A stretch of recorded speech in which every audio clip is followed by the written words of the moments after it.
Almost 200 environmental activists were murdered last year, with the toll especially heavy in South America, according to rights group Global Witness.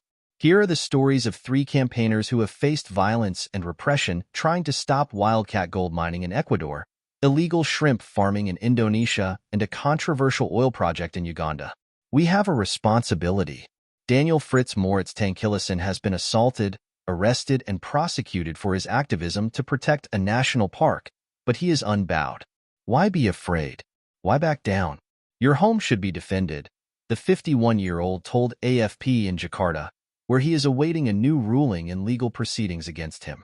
Born and raised in the Indonesian capital, he fell in love at first sight with the remote Karimunjawa Islands National Park off Java on his first visit in 2011. He later settled there. Daniel began to notice the growing impact of illegal shrimp farms, which began to proliferate around 2017. Runoff from the farms killed seaweed and forced marine life to move further from shore, impacting the livelihoods of fishing communities, he said.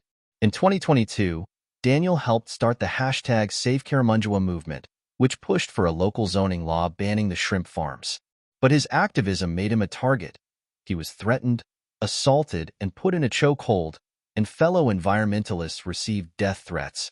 He was arrested in December 2023 over allegations of hate speech stemming from a Facebook post criticizing illegal shrimp farming. A local court sentenced him in April to 7 months behind bars. The conviction was overturned on appeal, but prosecutors took the case to the Supreme Court, insisting he should not be recognized as an environmental activist. This is a price that must be paid, Daniel said of the threats and legal battles. And his activism has had some success, with recent government inspections forcing many illegal operations to shut.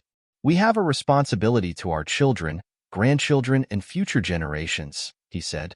If you give up, you say goodbye to your future. Hell on earth. Abdulaziz Bouit grew up in Kawempe, a shanty town in the Ugandan capital Kampala, and saw firsthand the devastating impact of environmental change in poor communities. I have grown up seeing floods around, but I had not interested myself in what is causing floods, he told AFP. It took 2 things to galvanize the 26-year-old, going to university and seeing the Uganda government's response to climate protests.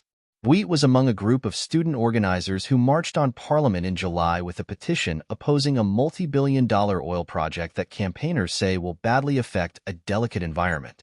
He and several other young activists were arrested, charged with illegal assembly, and held in Kampala's maximum security Lizira prison until August. He told AFP he and fellow protesters were beaten by police. The activist was previously imprisoned and arrested following rallies in the capital. All I can say is prison is a hell on earth, he said. We don't have freedom of protest in this country, he said, glancing around nervously in Kyambogo University's lush campus setting. Demonstrations in Uganda, ruled with an iron fist by President Yoweri Museveni for 4 decades, are often met with a heavy-handed police response. Bouit said politics and climate change go hand in hand. If we have good leaders, we can have good climate policies. This is a long struggle, but we are determined to win, he insisted. Defend life. Alex Lasaitant, a leader of the Kofan indigenous people on the border between Ecuador and Colombia, won a historic legal victory in 2018 over mining companies in the Amazon, striking out 52 gold mine concessions.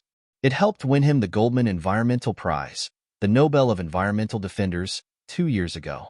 But despite setting up a system of patrols and even drone surveillance, it has not stopped gold prospectors violating their territory. The destruction is still going on all around our land, and the threat is stronger, he told AFP, telling of illegal mining, deforestation, and threats from armed groups. Today, the situation is particularly critical in our territories, said Lasaitant. It all happens in plain sight and with the knowledge of the authorities, which are sometimes linked to illegal actors operating in the area, he added. The environmentalist has urged global leaders to listen to the voice of indigenous communities and hear their plea to defend life.